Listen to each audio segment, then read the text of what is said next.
தமிழக வெற்றி கழகம் 2026 சட்டமன்ற தேர்தலில் வெற்றி பெற எத்தனை சதவீதம் வாய்ப்பு இருக்கு அப்படிங்கிற மாதிரி ஒரு கருத்து கணிப்பு பாத்தீங்கன்னா இப்ப வெளியில வந்திருக்கு. சோ அது என்ன அப்படிங்கறத பத்தி இந்த வீடியோல பார்க்கலாம். இப்ப தமிழக அரசியல் களத்துல தளபதி தான் உச்ச நட்சத்திரம்னு சொல்லணும். ஏன்னா அவரை பத்தி தான் மொத்த தமிழ்நாடே பேசிக்கிட்டு இருக்கு. தளபதி ஒரு சின்ன விஷயம் பண்ணாலுமே அது மிகப்பெரிய அளவுல பேசு பொருளாகுது. இப்படிப்பட்ட சூழல்ல தமிழக வெற்றி கழகத்துக்கு வெற்றி வாய்ப்பு எப்படி இருக்கு அப்படிங்கிற மாதிரி ஒரு கருத்து கணிப்பு வெளியில வந்திருக்கு. அந்த கருத்து கணிப்பு அடிப்படையில பார்க்கும்போது நாம் தமிழர் கட்சிக்கு 5% வாக்குகள் கிடைக்கும் அப்படிங்கிற மாதிரி சொல்லியிருக்காங்க.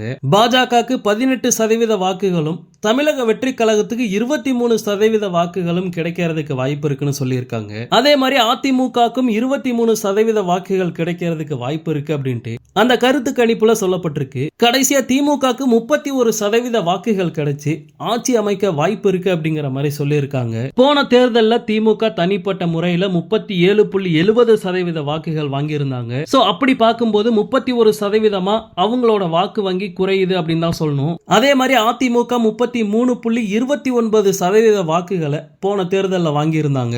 சோ அவங்களுக்கு கிட்டத்தட்ட 10% வாக்குகள் குறைஞ்சு 23% வாக்குகளா மாறக்கூடிய வாய்ப்பு இருக்கு. சோ இந்த ரெண்டு கட்சிகளோட வாக்குகளை தளபதி பெரிய அளவுல உடைக்கிறாரு அப்படிங்கிறது கன்ஃபார்ம் ஆயிருக்கு. தளபதி இன்னும் தமிழ்நாடு முழுவதும் சுற்றுப்பயணம் வந்து மக்களை சந்திக்கல. அதுக்குள்ளேயே தளபதிக்கு 23% வாக்குகள் விழும் அப்படிங்கிற மாதிரி கருத்து கணிப்புல சொல்லியிருக்காங்க. சோ அப்படி இருக்கும்போது தளபதி தமிழ்நாடு முழுவதும் சுற்றுப்பயணம் வந்தார் அப்படின்னா இந்த 23% அப்படிங்கிறது 40 மாறும் அப்படிங்கிறதுல சந்தேகமே இல்ல. ஓகே நண்பா, இந்த கருத்து கணிப்பு பத்தி உங்களுடைய கருத்து என்ன அப்படிங்கறத கமெண்ட்ல ஷேர் பண்ணுங்க. தளபதியோட எல்லா அப்டேட்டையுமே மிஸ் பண்ணாம பார்க்க நம்ம சேனலை சப்ஸ்கிரைப் பண்ணி சப்போர்ட் பண்ணுங்க. தேங்க்யூ.